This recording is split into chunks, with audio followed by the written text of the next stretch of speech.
Hey, ladies and gentlemen, welcome back to the channel. As always, it is Nick here, back with your daily crypto news and analysis. And today we're going to be talking about Ripple and XRP, as well as the vast majority of not only crypto, but also finance. And I do have a few things to talk about in today's video. Mainly what I want to focus on is what's really happening behind the curtain. One thing that I've mentioned many times around XRP and Ripple is that all of what we are seeing today is by design. This case by design. The design of the overall financial system, or I should say the monetary system, is to continue to help those that are in wealthy positions maintain their wealth, while those that are struggling to pay their bills, that are struggling to live day by day, continue to get thrown to the side. It is a design that has been in the works for decades. We do see over here from Matthew Lin Y.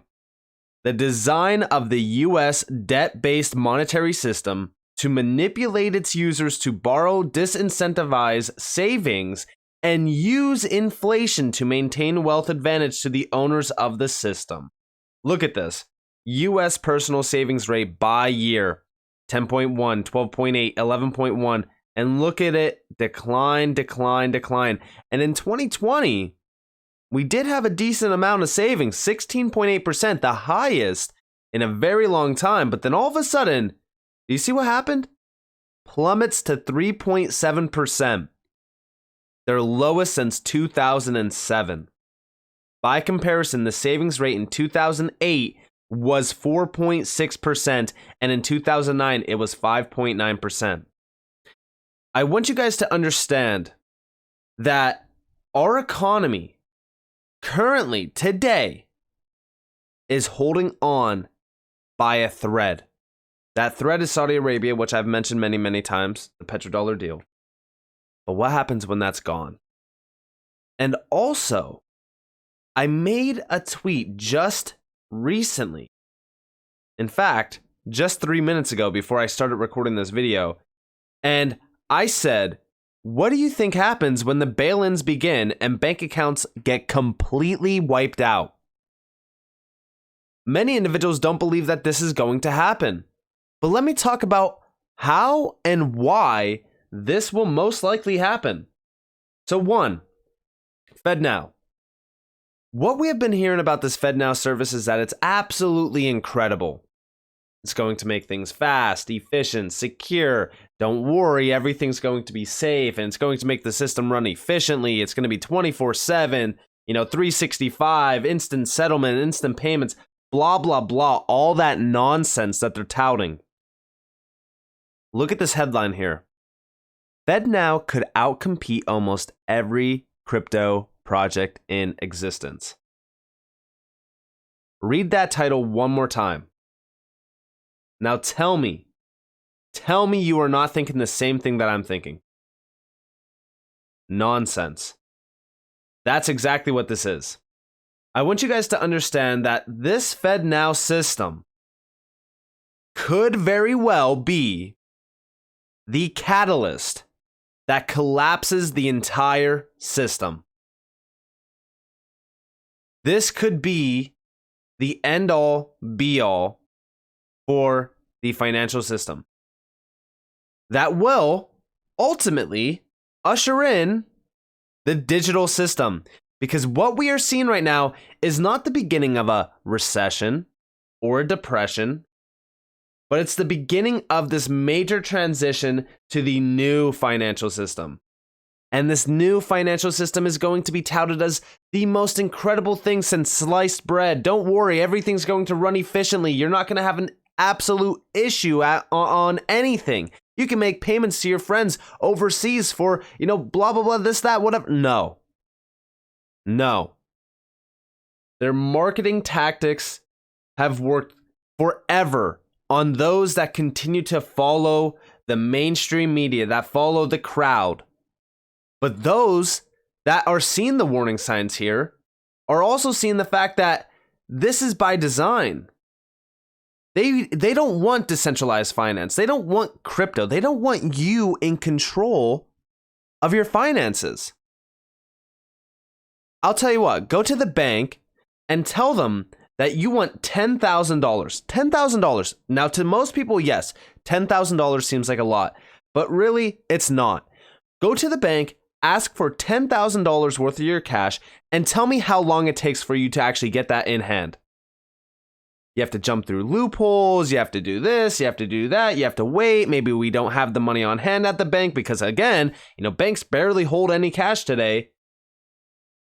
All because you wanted $10,000 of your own cash. Now, over here, we do see saving you clicks.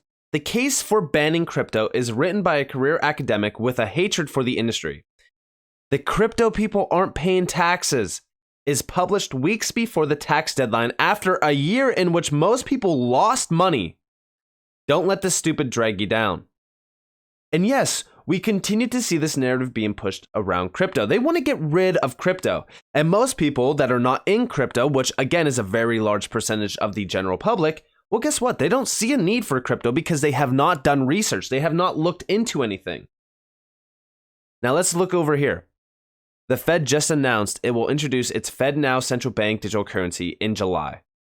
CBDCs grease the slippery slope to financial slavery and political tyranny. While cash transactions are anonymous, a CBDC will allow the government to surveil all our private financial affairs. The central bank will have the power to enforce dollar limits on our transactions, restricting where you can send money, where you can spend it, and when money expires. Big one there, expires. A CBDC tied to digital ID and social credit scores will allow the government to freeze your assets or limit your spending to approved vendors if you fail to comply with arbitrary diktats, i.e., vaccine mandates. The Fed will initially limit its CBDC to interbank transactions, but we should not be blind to the obvious danger that this is the first step in banning and seizing Bitcoin, as the Treasury did with gold 90 years ago, today in 1933. Watch as governments, which never let a good crisis go to waste, use COVID-19 and the banking crisis to usher in a new wave of CBDCs as a safe haven from germ-laden paper currencies or as protection against bank runs. This is the truth of the matter. I want you all to understand that this is going to be reality.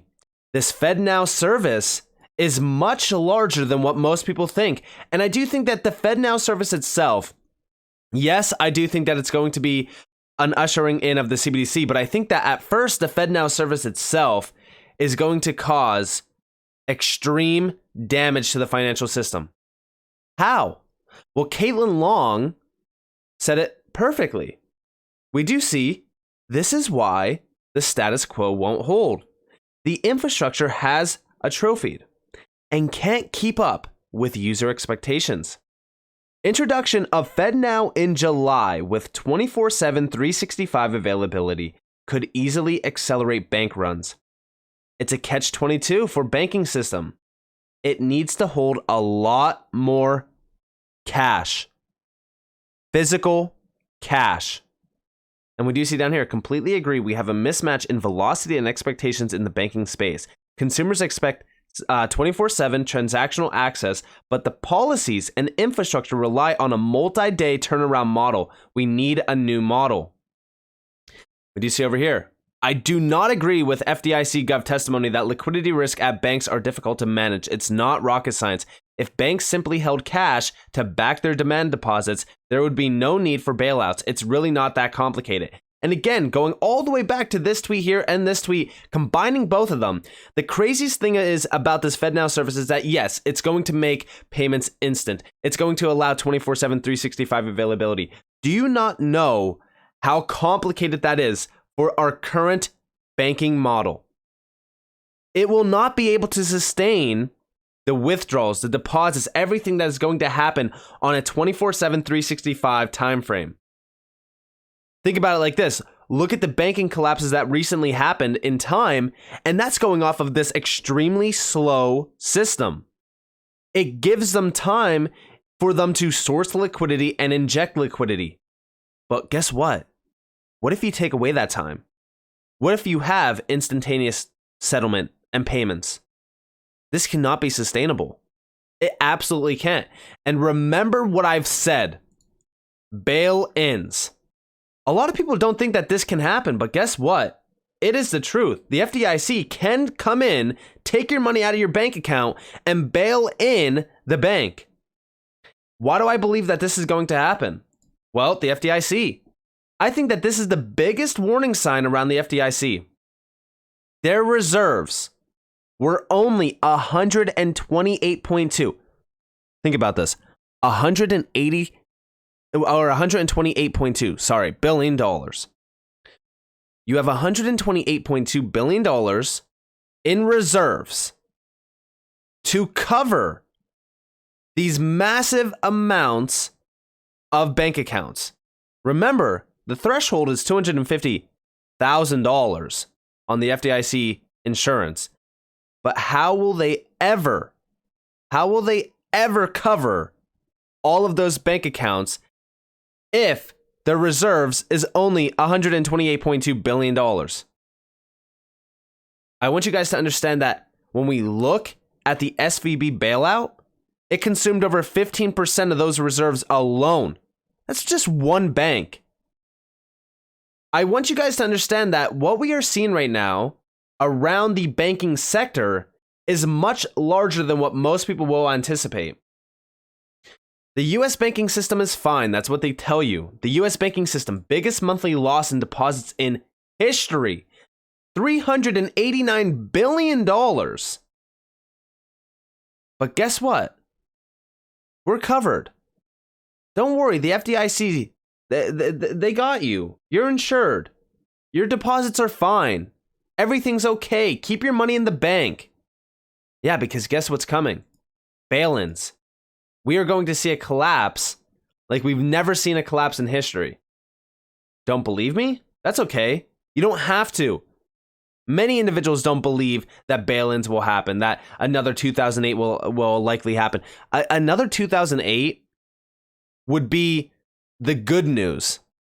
I know that sounds crazy, but a 2008-like scenario would be the best case scenario. What we are going to see, guess what? It's much larger than 2008. But they won't tell you that. No, they want to keep the shenanigans going. They want to keep the everything's fine, everything's safe. The same way that they will market a CBDC to you, your family, your friends. It is going to be absolutely slavery from the Fed themselves and from your government that for the longest time, well, guess what? You could trust us. Trust us. Everything's fine. The same way everyone trusts the bank. Oh, where do you keep your money? I keep it in a bank account. It's insured up to $250,000. Nothing's going to happen with that. I could trust the bank. The bank is not your friend. You can never trust the bank. Because guess what? These are the same people that get rich off of your money. Hand over hand. I want you guys to realize what is happening here. They want to keep this they want to keep this monopoly of a system running because the rich continue to get rich. That's always been the key thing to focus on. The rich get rich while the poor, they stay poor. Or in today's society, they get even poorer. Because what we are seeing around savings rates, as we see around the spending limits, everything that we are seeing right now is hurting the middle and even the low class. But the rich, well, guess what? They continue to eat. Don't worry about them. They will get their money. The same exact way that even with the recent banking collapses, well, guess what? The rich got bailed out. Not the small businesses. No, not the small businesses at all. The rich are the first ones. They get the priority. This is the problem with society. But as we do look at everything happening around the world, we recently just seen Paris. Well, workers have now invaded BlackRock headquarters in Paris. Angry people do angry things. And yeah, I mean, this is absolutely insanity. Now, do I think that this is part of a bigger picture? Do I think that this is a distraction? It's questionable, right? But I do think that we are going to start to see a lot more riots. I think that we're going to start to see a lot more invasions of these major headquarters, because guess what? People are fed up. And why wouldn't they be? We have people paying taxes to a government that takes your tax money, spends 20% of it covering. Well, let's put it into perspective, right? We have $32 trillion worth of debt. We sell that debt, and then we pay interest on that debt with your taxpayer money, my taxpayer money, but we're not supposed to be fed up. Think about how insane that is. Does that sound sustainable to you? Let's pay with taxpayer money on this $32 trillion worth of debt that we printed, sold, and now we have to pay interest on it. That's exactly what's wrong with the US economy. That's why we are at this point in time where we are now. It's ridiculous. Let me know what you guys think down in the comments below, though. Talk to me about FedNow. Talk to me about what is happening, because I'd love to hear from all of you. With that being said, though, if you guys did enjoy the video, definitely hit the like, subscribe, turn notifications on button to never miss a future update. Also, if you guys do want to have some access more to free content, I have a free Discord down in the description below where we talk about a whole bunch of stuff. We go over charts, stuff like that. Also, you guys are more than welcome to follow me over on Twitter. But with that being said, I hope that you all have a beautiful day or a beautiful night, wherever you guys are in this beautiful world. This has been Nick. Peace out, guys.